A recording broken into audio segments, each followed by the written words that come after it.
Hello and welcome to another update video about QNT. QNT is probably moving up here in a B wave. So this is only going to be a quick update because price hasn't really significantly moved. But the idea is still unchanged that we're coming down here in a correction. I don't like the look of this correction. Yeah, and I mentioned it many times. It looks very strange. Very, let's say, unnatural what's happening here. But still, you know, we can identify some structures. My view is that we're coming down in a C wave currently. Let me actually see. Yeah, in a C wave.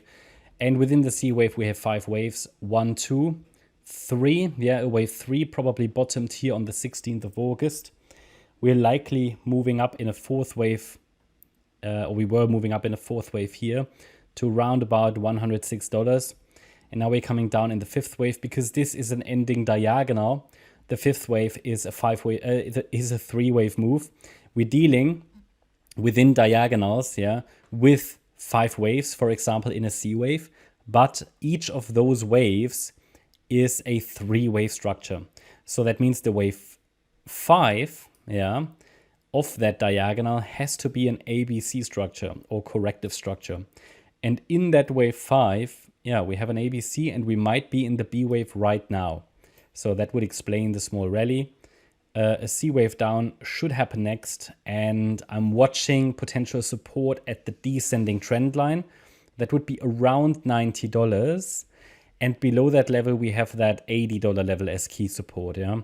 Obviously, there's going to be minor support as well at $87, which is the previous wave 4 low. That could be quite strong support, actually. But either way, there is no confirmation that a lasting low has been established, so the focus remains further on the downside. There is nothing bullish here visible on the shorter time frames, especially not as long as price stays below the upper boundary trend line, yeah, that descending trend line of the descending wedge. So as long as we are caught in the wedge, you know, there is nothing bullish.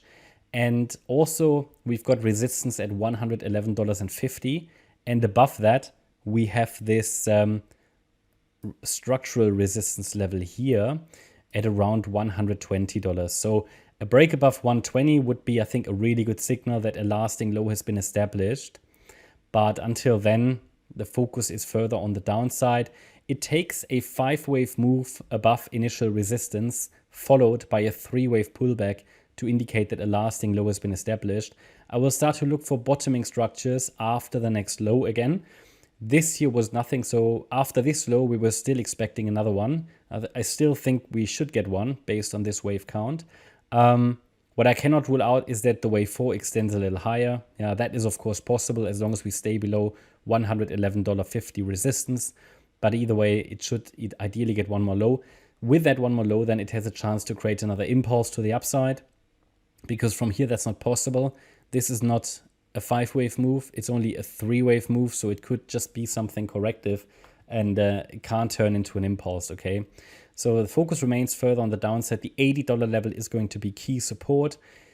Ideally, I don't want it to break below that level anyway, not in an overall bullish scenario.